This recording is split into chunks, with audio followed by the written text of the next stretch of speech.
Resumen de la obra Crónica de una muerte anunciada de Gabriel García Márquez. El día que mataron a Santiago Nazar, él se había levantado muy temprano por la mañana, a las 5:30 para ser exactos, después de haber asistido el día anterior a la boda de Ángela Vicario. Se dirigía al puerto para recibir al obispo que venía en barco para darle la bendición al pueblo. Santiago era el único hijo de un matrimonio que se había realizado por conveniencia. Su padre era un rico árabe que tenía una hacienda y le gustaban las armas, mientras que su madre era una mujer mucho más sencilla, más humilde, que le gustaba el hogar y amaba a su hijo. En la mañana Santiago sentía un dolor de cabeza y había tenido últimamente sueños extraños, pero él ni su madre llamada Plácida Linero, predijeron el peligro que les esperaba. Salía vestido de lino blanco, algo que no era muy común en él y que solo usaba esta ropa para la ocasión en la llegada del obispo. Victoria Guzmán, la cocinera que estaba en la casa de Santiago Nazar, estaba enterada de que iban a matar a Santiago, pero no le dijo nada porque en el fondo deseaba que lo mataran. En el suelo había una carta de advertencia para Santiago de donde le especificaban exactamente quiénes serían los que lo iban a matar, el por qué lo iban a matar y a qué hora lo darían. Pero cuando Santiago salió, ni él ni nadie había visto hasta después de asesinato esa carta. Santiago Nazar salió por la puerta principal y se dirigió rumbo al puerto. Al pasar cerca de la tienda de Clotilde Almendra, Pedro y Pablo Vicario, hermanos de Ángela Vicario antes ya mencionada, eran dos gemelos de 24 años que estaban esperando a Santiago para matarlo. Sin embargo, Clotilde le pidió que dejaran esos asuntos para después, ya que no podían estar interrumpiendo el evento de la llegada del obispo. El obispo no bajó del barco y desde allí dio la bendición. Santiago se sentía decepcionado, ya que se había vestido para la ocasión y esperaba bastante besarle la mano al obispo. De regreso se encontró con Margot, la hermana del narrador, quien invitó a Santiago a la casa a desayunar, pero este prometió regresar en cuanto se cambiara de vestimenta. Muchos de los que estaban en el puerto sabían que Santiago Nazar lo iban a matar. Don Lázaro Aponte, el cual era el alcalde municipal, creyó que ya no corría ningún peligro. Asimismo el padre Carmen Amador. Cuando Margot caminaba rumbo a su casa se enteró del escándalo que circulaba, por lo que quiso advertir a Santiago Nazar de lo que estaba por ocurrir. Además, otro escándalo que circulaba era de que la hermosa Ángela Vicario, la cual era considerada la muchacha más guapa de todo el pueblo, antes mencionado que ya se había casado, había sido devuelta a la casa de sus padres porque su esposo había encontrado de que ella ya no era virgen. Nadie podía explicarle cómo fue que el pobre Santiago Nazar terminó comprometido con semejante enredo, pero sí sabían con seguridad que los hermanos de Ángela lo estaban buscando para matarlo y así vengar la honra de su hermana. Margot le contó a su madre la posible tragedia, y ella salió rápidamente a avisarle a Plácida, la madre de Santiago, ya que eran muy buenas amigas y no querían que nada le sucediera a Santiago. Sin embargo, cuando iba en la calle, le dijeron que ya era muy tarde y que Santiago ya había sido asesinado. Bayardo San Román, el hombre que devolvió a la esposa, a Ángela Vicario, había venido por primera vez en agosto del primer año, 6 meses antes de la boda. Andaba por los 30 años, era muy rico, tenía los ojos dorados, de cintura angosta y parecía un hombre triste. Nadie supo nunca cuál era el propósito o el objetivo de la llegada hacia ese pueblo. Se decía que andaba de pueblo en pueblo en busca de una novia para casarse. La noche en que llegó, dio a entender en el cine que era ingeniero de trenes y habló de la urgencia de construir un ferrocarril. Nunca se estableció muy bien cómo se conocieron él y Ángela, pero supuestamente un día Bayardo había visto a Ángela caminar por la calle y junto con su madre, y le dijo que se casaría con ella. Posteriormente hubo una feria donde se subastaron varias cosas y Ángela era quien cantaba las cifras. Bayardo compró todos los artículos de la rifa y en especial la ortofónica, la cual envió a casa de Ángela envuelta y adornada para regalo de su cumpleaños. Ángela Vicario era la hija menor de una familia de escasos recursos. Su padre, Poncio Vicario, era ciego y orfebre de pobres. Purísima del Carmen, su madre, había sido maestra de escuela hasta que se casó. Las dos hijas mayores de Purísima se habían casado muy tarde y su hija intermedia había fallecido de fiebres crepusculares. Ángela era la más bella de las cuatro, pero tenía un aire desamparado y una pobreza de espíritu que le aguardaba un porvenir incierto. Al poco tiempo, Bayardo San Román le propuso matrimonio a Ángela. Ella no estaba muy convencida de convertirse en su esposa, pero él había atrapado con sus encantos y con el que él tenga mucho dinero a toda su familia, ya que su familia quería que se casara para que así le diera como que obtuviera un mayor estatus en la sociedad. La madre de Ángela le pidió que se casara con, con Bayardo San Román para poder brindarles un mejor futuro a sus padres. Pero la madre le dijo a Bayardo que trajera a su familia para así poder poner fin a los chismes que se circulaban por el pueblo, del cual era su verdadera identidad, a lo cual Bayardo San Román aceptó y trajo a toda su familia. Eran cuatro: la madre, Alberta Simons, una mulata grande de Curasco, que hablaba el castellano mezclado con el papiamente. Las hermanas, acabadas de florecer, parecían dos potrancas sin sosiego. Y el padre, la carta grande, el general Petronio San Román, el héroe de las guerras civiles del siglo anterior y una de las glorias mayores del régimen conservador por haber puesto en fuga al coronel Aureliano Buendía en el desastre de Tucuringa. El día de la boda se fijó pronto y hubiera sido antes de no ser por el luto que guardaban los vicarios. Esta se iba a celebrar en la casa de la familia Vicario, la cual requería de algunas remodelaciones, ya que debido a la gran cantidad de invitados. Incluso Bayardo alquiló las casas de los vecinos para que así tuvieran mucho más espacio para el baile. Asimismo, ya estaba dispuesto el nuevo hogar de la pareja, una casa en la colina que pertenecía al viejo Suiz y era la casa más bonita de todo el pueblo, ya que tenía una gran vista. Se veía todo el paraíso sin límites de las ciénagas cubiertas de amedones moradas, y en los días de verano se alcanzaba a ver el horizonte nítido del Caribe y en el transatlántico de turistas de Cartagena de Indias. Nadie hubiera pensado que Ángela Vicario no fuera virgen, dado que nadie le había conocido un novio anterior y había crecido junto con sus hermanas y bajo el estricto rigor de su madre. Ella quería suicidarse, pero a falta de valor resolvió contarle a su madre, quien le aseguró que casi todas las mujeres perdían la virginidad en accidentes de infancia y que habían trucos para engañar al marido con la reposición de otra sábana que pudiera exhibir en su primera mañana de recién casada, la sábana de hilo con la mancha de honor. Ángela se casó con esa ilusión y Bayardo San Román debió casarse con la ilusión de comprar la felicidad con el peso descomunal de su poder y fortuna, puesto cuanto más aumentaban los planes de la fiesta, más ideas de delirio se le ocurraban para hacerla mucho más grande, mucho más gloriosa, se podría decir así. El general Petronio San Román y su familia llegaron en un buque de ceremonias del Congreso Nacional, junto con varias personalidades distinguidas y las cuales le traían muchos regalos a la pareja. Al novio le regalaron un automóvil convertible con su nombre grabado en letras góticas, y a la novia le regalaron un estuche de cubiertos de oro puro. El acto final terminó a las 6 de la tarde, cuando se despidieron los invitados de honor y el buque se fue con las luces encendidas, dejando un reguero de valses de pianola. Los recién casados aparecieron poco después en el automóvil descubierto que le habían regalado a San Román. Después de haber festejado un rato con toda la familia, Bayardo ordenó que siguieran bailando por cuenta suya y se llevó a su esposa aterrorizada para la casa de sus sueños, donde el viudo Sius había sido feliz. La parranda pública se dispersó en fragmentos hasta la medianoche. Santiago Nazar, quien gustaba de hacer cálculos sobre los gastos que se habían realizado en esa boda, estuvo festejando y viviendo con el narrador, Enrique Cristóbal Bedoya, e incluso con los hermanos Vicarios, 5 horas antes de que lo mataran. Por la madrugada, Bayardo San Román entregó a su suegra a Ángela Vicario sin pronunciar una sola palabra. Posteriormente se despidió de Pura con un beso en la mejilla.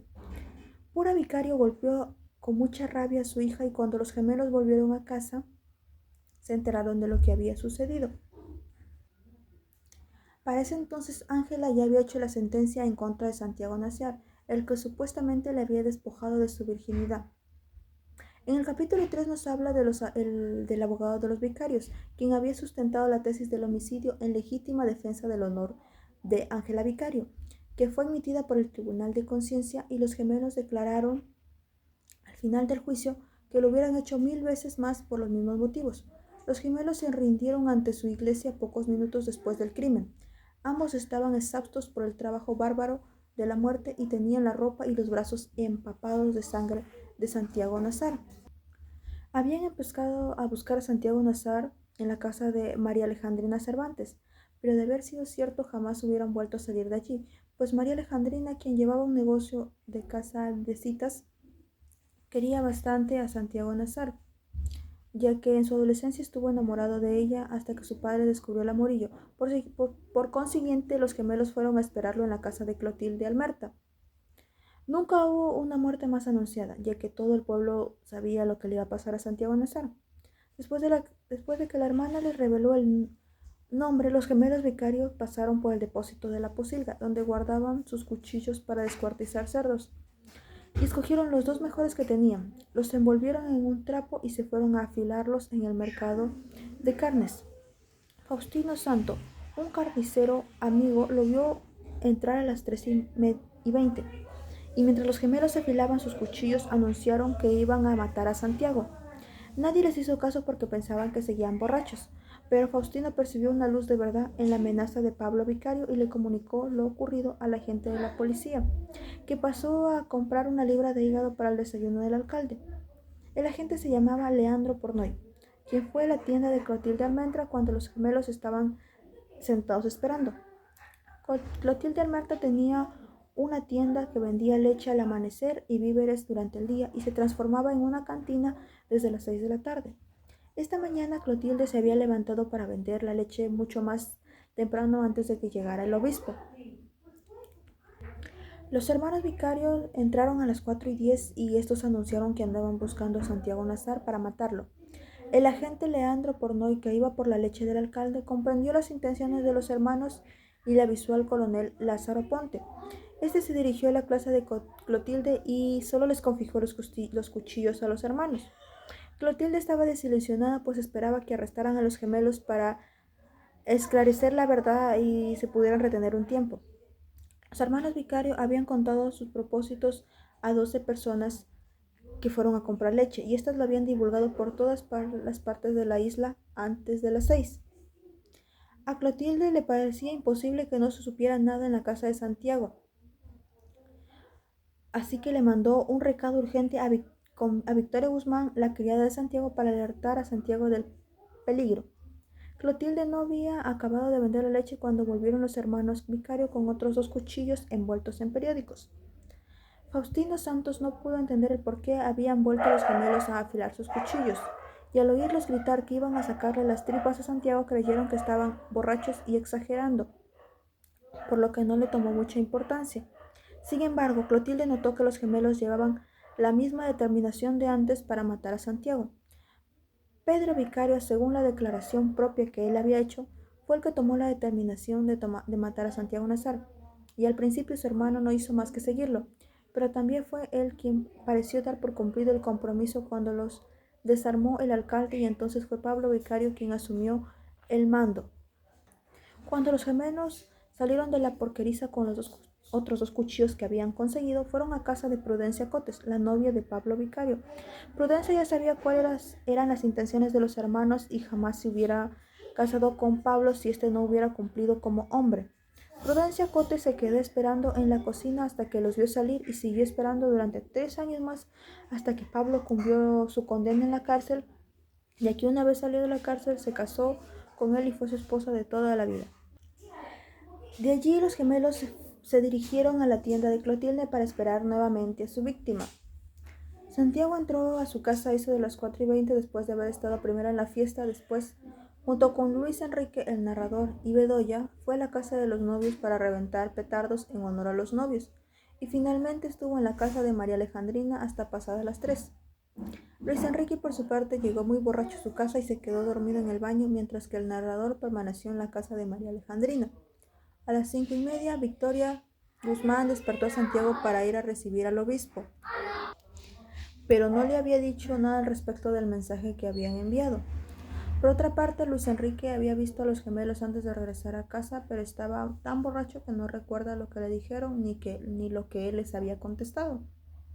A la mañana siguiente oyó sin despertar los primeros bramidos del buque del obispo que estaba llegando. Después se durmió a fondo, rendido por la parranda, y lo despertó un grito histérico de su hermana, quien le había dicho que habían matado a Santiago Nazar. En el capítulo 4 nos narra lo siguiente. Nos dice que los estragos de los cuchillos fueron apenas un principio de la autopsia que se le había hecho a Santiago Nazar, inclemente que el padre Carmen Amador se lo había hecho, ya que se vio obligado a hacerle por la ausencia del doctor Dionisio Iguarán. 7 de las numerosas heridas eran mortales, ya que le habían herido órganos importantes, tales como el páncreas, el pulmón, el hígado, los brazos, la mano, etc. La autopsia se realizó dentro de una escuela pública del pueblo. Entre tanto, los hermanos vicarios estaban encerrados en la cárcel sin poder conciliar el sueño porque todo su cuerpo y sus ropas olían a Santiago Nazar. De hecho, todo el pueblo olía a Santiago Nazar. Pensaban que querían matarlos en venganza a su acto. El temor de los gemelos respondía al estado del ánimo de la calle. El coronel Aponte interrogó a la comunidad árabe para ver si tenían planes de tomar represalias en contra de los vicarios, pero ellos dijeron que no, que solo estaban sufriendo la pérdida de Santiago. La familia vicario se fue por completo del pueblo. Hasta las hijas mayores con sus maridos, por iniciativa del coronel Aponte, se fueron a Manaure, sin que nadie se diera cuenta, cerca de la Riocha, donde estaban presos los gemelos. Allá fue Prudencia Cotes a casarse con Pablo Vicario, cuando éste quedó absuelto. Pedro Vicario, sin amor ni empleo, se reintegró 3 años después a las Fuerzas Armadas, mereciendo la insignia de sargento primero. Para la inmensa mayoría solo hubo una víctima, Bayardo San Román, quien después de haber regresado Ángela, bebió tanto en la colina de Sius que la encontraron en estado de urgencia por intoxicación etílica. La madre de Bayardo y sus hermanas fueron a acompañarlo en la pena. Después se marcharon del pueblo y tanto la casa en la colina como el coche convertible se desintegraron con el paso de los años. Después de 23 años, el narrador vio a Ángela Vicario en la terraza de una casa. Ella nunca hizo misterio de su desventura y lo contaba a quien le preguntara con sus promenores, a excepción del secreto que nunca se pudo aclarar. ¿Quién había sido el que le había quitado la virginidad? ¿Cómo sucedió y cuándo sucedió? Nadie supo nunca quién fue el verdadero causante de su desgracia, pues nadie creyó que en realidad hubiera sido Santiago Nazar, quien era demasiado altivo para fijarse en ella. Ángela contó que siempre se quedó grabada en su memoria la imagen de Bayardo, y si lloraba o sentía pena era por él. Ángela lo vio un día salir de un hotel, pero él no la vio. Nació de todo de nuevo y ella se volvió loca del remate por él. A partir de entonces comenzó a escribirle poco a poco. Las cartas se hicieron semanales, pero no había respuesta alguna. A Ángela le bastaba saber que él las estaba recibiendo, pero era como si estuviera escribiéndole a nadie. Una madrugada por el año 10 la despertó la incertidumbre de saber si es que él estaba recibiendo sus cartas. Entonces Ángela le escribió una carta febril de 20 pliegos en la que solo sin pudor las verdades amargas que llevaba podridas en el corazón desde su noche funesta, pero no hubo respuesta. A partir de entonces ya no era consciente de lo que escribía a ciencia cierta, pero lo siguió siendo por 17 años continuos.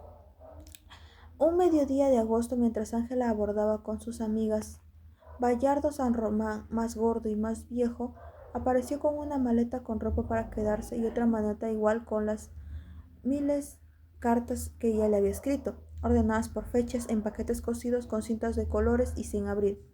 La impresión general era que Santiago Nazar murió sin entender su muerte, después de que le prometió a Margot que iría a desayunar. Cristo Bedoya, por su parte, se lo llevó del brazo por el muelle.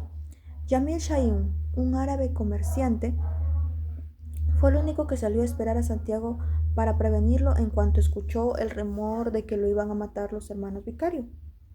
Cristo Bedoya, después de despedirse de Santiago, se dirigió a Yavil y apenas escuchó la información, salió corriendo de la tienda en busca de Santiago. Le pareció imposible que hubiera llegado a su casa en tan poco tiempo, pero de todos modos empezó a preguntar por él. Lo buscó en su habitación, pero no lo encontró.